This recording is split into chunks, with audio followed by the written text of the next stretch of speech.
어서와요. 3D 펜 굿즈 설계자 규파입니다.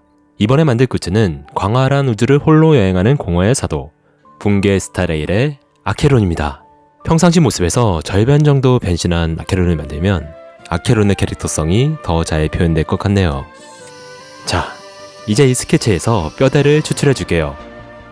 측면과 정면의 뼈대를 서로 교체해서 붙여주면 아주 간단하게 전체적인 실루엣을 잡을 수 있죠. 어때요? 참 쉽죠? 이제 여기에 살을 붙여가며 만들어주면 됩니다. 붕괴 스타레일 해보셨나요? 우리가 사는 세계와 평행선상에 존재하는 또 다른 세계, 붕괴 스타레일의 세계에서는 인류가 우주여행을 자유롭게 하고 있는데요. 아니 머스크 형님, 우린 아직 멀었어? 광활한 우주에서 펼쳐지는 흥미로운 스토리와 탄탄하게 설계된 세계관 속에서 저마다의 찬란한 빛을 내는 다양한 캐릭터들을 만나보신다면 현질 마려 아주 그냥 계좌 블랙홀이요. 예전의 게임들은 정확한 타이밍과 현란한 컨트롤로 직접적인 조작을 하는 플레이에 중점을 두었다면 요즘의 게임들은 현생을 내려놓고 편안하게 즐기며 스트레스를 해소하는 것에 중점을 두고 있는 것 같은데요. 아마 요즘엔 현생에서 더 타이밍을 잘 맞춰야 되고 더 현란하게 움직여야만 살아남을 수 있기 때문이겠죠. 그래, 인생은 타이밍이요. 자, 어느새 전체적인 외곽이 잡혔네요. 이제 하나하나 세부적인 것들을 만들어 가볼까요? 우선 샤프트 묶었기. 예전에 블루 아카이브 커뮤니티에서 누군가 그러더군요. 불안한 게임이 아니라. 저는 처음에 이 글을 보고 무슨 댕소리야, 그럼 먹는 거야? 하며 이해를 못했었습니다. 그런데 스타레일을 하면서 이 말의 의미가 조금씩 이해되고 점점 크게 와닿더라고요. 정교하게 짜여진 세계관을 가진 서브컬처 게임을 하는 것은 정말로 게임을 하는 것이 아니라 그 문화 속으로 들어가는 것이라는 걸요. 최근에는 게임들이 게임 OST로 음악회나 콘서트를 하는 등 게임의 한계를 깨고 새로운 문화를 만들어 나가고 있다는 것이 그 말을 방증해주고 있죠. 그런 의미로 여보, 나 12만 9천원만 문화 쇼핑해도 될까? 이제 옷을 입혀주겠습니다. 옷 디자인을 스케치해준 후 카라부터 달아줄게요. 그러고 보니 우리 개척자분들은 아케론 다 뽑으셨나요? 거기 개척자 연경을 뽑은 거 사실 제가 이 아케론을 만드는 이유는 스타레일 유튜버 세맨님께 선물해드리기 위함입니다. 제가 처음에 스타레일을 시작했을 때 가장 거슬렸던 것은 이름 앞에 붕괴라는 것이 덜렁 달려있다는 점이었는데요. 저는 원신을 해보았지만 붕괴는 해보지 않았어서 조금 거부감이 느껴졌었습니다. 이거 그 유명한 씹덕갱 후속작 아니야? 이해 못하는 부분 많을 것 같은데. 그런데 우연히 보게 된 세맨님의 방송에서 붕괴 원작과 스타레일의 연관 스토리를 듣게 되었고 그때부터 제 풍생이 완전하게 달라졌죠. 그땐 나찰 픽업 기간이었는데요. 그저 샌님이라고 생각했던 나찰이 사실 또 다른 평행 우주에서 건너온 붕괴 속의 실제 캐릭터 오토 아포칼리스라는 것을 알게 되었고 또 그 오토의 병맛 중이병 같은 애절한 스토리를 세미님의 찰진 비유와 리액션을 통해 알고 나니 막 가슴이 쨍하게 아려워서 못 참겠더라고요. 남캐는 거른다가 제 신념이었는데 나 이제 가능해졌어. 쌤에 나 책임져. 세메님은 붕괴라는 또 다른 세계를 설명할 때 지금 우리가 사는 이 세계의 것들과 딱 맞아떨어지는 비유를 들어 설명해 주는데요. 그게 뭔데 싶더가 하던 이야기들도 이 말을 탁 치며 바로 이해하게 만들어주기 때문에 어려운 서브컬처 세계관을 이해하는데 정말 큰 도움이 되었습니다. 세메님의 방송을 보면서 어느 순간 붕괴라는 세계가 제 심연 깊숙한 곳에 펼쳐졌다고 할까요? 뭐랄까 머릿속 뒤쪽에 무한히 펼쳐진 공간이 순식간에 확장되는 듯한 느낌? 이게 참 말로 표현이 안 되는데 한마디로 셀프 빅뱅 같은 충격을 받았습니다. 그러니까 세메님은 붕괴라는 평행 우주 세계를 제게 선물해준 셈인 거죠. 말이 길어졌는데요. 아무튼 세메님께 붕괴라는 큰 선물을 받은 것 같아서 저도 뭐라도 선물해드리고 싶더라고요. 그래서 세메님께 카톡을 보냈습니다.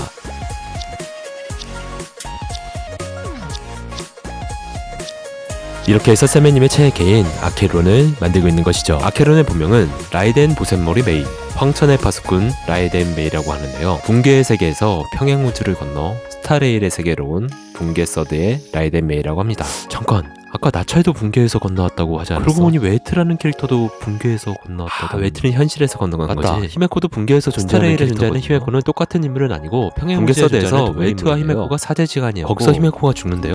전동 글라인더로 머리카락 표면을 부드럽게 샴푸해주고 니퍼로 머리끝을 커트해줍니다.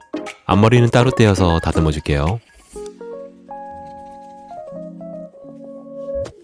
각종 장신구들은 필라멘트판에 스케치를 하고 규파 커터로 자른 뒤 떼어내주죠. 이제 이걸 쪼물딱거리면서 퀄리티를 높여주면 됩니다.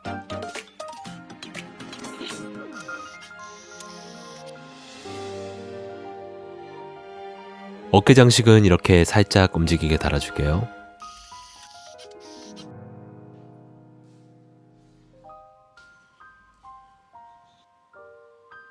자, 모든 장신구들을 만들어 달아줬네요. 팔에 피어나는 꽃도 만들어줄게요. 아케론이 실제 모습을 드러낼 때 팔에 피어나는 이 꽃은 만다라화라 부르는 동마의 꽃으로 보이는데요. 이는 불교에서 부처님이 나타날 때 하늘에서 내리는 꽃으로 본질과 인연에 대한 의미를 담고 있다고 합니다. 사건의 본질에 대해서, 만나고 떠난 이들에 대해서 항상 고찰하는 아케론과 참 어울리는 꽃이네요. 무기도 만들어주죠. 긴 막대를 뽑아서 인두기로 당금질한 다음 니포를 깎아 검신을 만들어주고, 검을 만드는 장인이 된 것처럼 혼신을 다해 검날을 갈아줍니다. 손가락 조심하세요. 이 아케론의 무기가 탄생하게 된 스토리도 참 흥미롭던데요.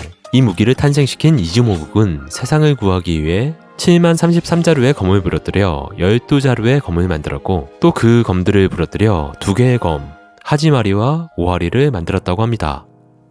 저는 이 스토리를 보면서 의문점이 하나 생겼는데요. 이거 왜 계속 부러뜨려서 만드는 거야?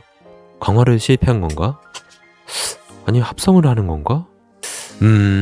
아마 세메님은 알고 계시겠죠? 그죠? 하지마리와 오하리, 시작과 끝, 기원과 종원, 12자루의 검, 12명의 율자.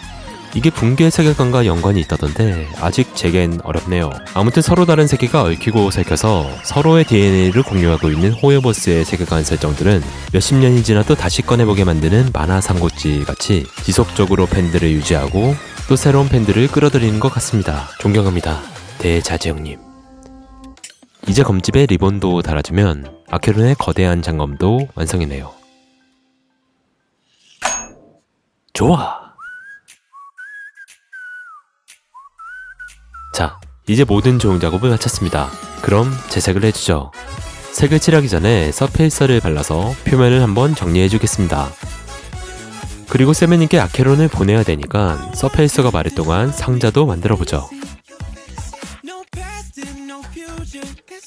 큐파쌤의 구독!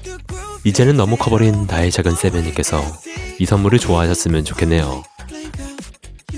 자, 본격적으로 색을 칠해보죠. 아케론의 머리는 반은 파란색, 반은 흰색으로 칠해줍니다. 라이덴 쇼군이 떠오르는 도라지 꽃색으로 옷을 칠해주고, 겉옷인지 속옷인지 구분이 안 가서 너무 좋아. 상의도 칠해줍니다.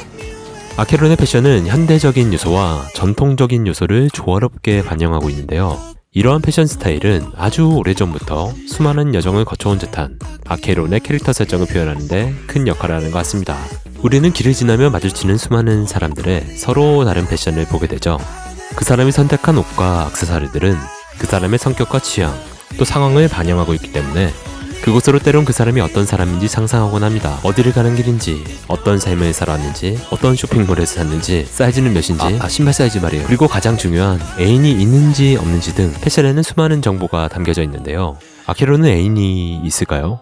아마 이것도 세메님이 알려주시겠죠? 자, 이제 거의 마무리 단계네요. 아케론은 전체적으로 파란색과 보라색이 조합된 원신의 라이덴 A와 비슷한 포인트 컬러를 사용하고 있지만, 검마는 붕괴의 라이덴 메이의 붉은색 포인트 컬러를 사용했죠. 라이덴 슈구의 찌찌 참마도에 라이덴 A 본체가 들어있다는 설정과 같이 아케론이 이 칼을 꺼낼 때 본체인 라이덴 메이가 드러나게 되는 것인데요. 이게 원신의 라이덴과 설정이 같은 거라 순간 소름이 돋았습니다. 나 천재인가 봐. 뇌지컬이긴 한데 이건 진짜 세메님도 몰랐을걸? 지렸다, 정말. 이렇게 설정 하나하나에 혼자 뽕맛을 느끼고 멋진 장면 하나하나로 설레는 제 모습을 보니 진짜 이건 게임이 아니다 라는 말에 다시 한번 확신이 듭니다. 크롬 물감으로 버클과 버튼에 포인트를 주고 자잘한 것들도 표현해줍니다.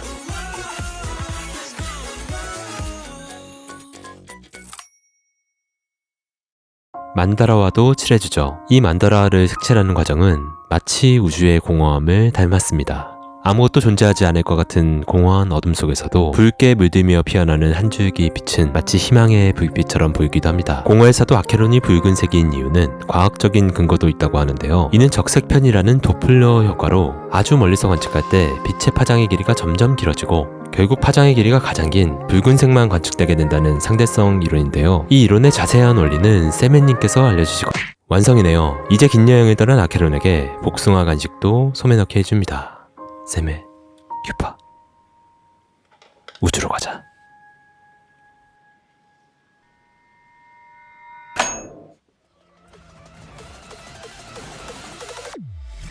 아케론, 빌려온 이름일 뿐이지만 넌 내가 어떤 사람인지 알고 나의 행적도 기억하지. 그렇다면 난 아케론이야. 죽은 자를 위해 눈물을 흘리리. 황혼의 비가 결국엔 내릴 거야. 어딜 가는 거지? 이번에 만든 공허의 사도 라이덴 보센모리 메이 아케론 비규어는 그 공허함과 차분함을 극대화시켜서 만들어 보았습니다.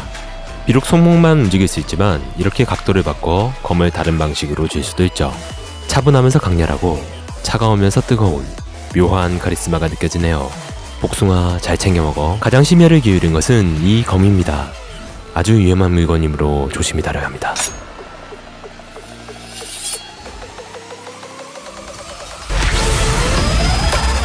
우씨 깜짝이야. 다 죽을 뻔했네. 작지만 강렬하네요. 이제 출발해야겠어. 공허 속에서 피어난 만다라와와 막 김장을 마친 것 같은 붉은 장갑을 보니 갑자기 뱃속이 공허해집니다. 작별 인사할 시간도 얼마 남지 않았어. 이 치마 부분은 마지막에 수정해줬는데요. 머리와 손까지만 본체가 나온 게 조금 아쉬워서 치마 부분까지 변경을 했습니다. 아 그리고 평행 우주 속 또 다른 아케론인 라이덴 쇼군도 세맨님께 보내드릴 것인데요. 세맨님께서 아케론을 연기하신 박지훈 성우님께 전해주신다고 합니다. 나를 뽑아. 그럼 여러분도 붕괴 스타레일이라는 광활한 우주 속에서 우주왕에서 세맨님과 함께 환상적인 우주여행 하게 되길 바라면서 이번 영상 마치겠습니다. 그럼 또 봐요.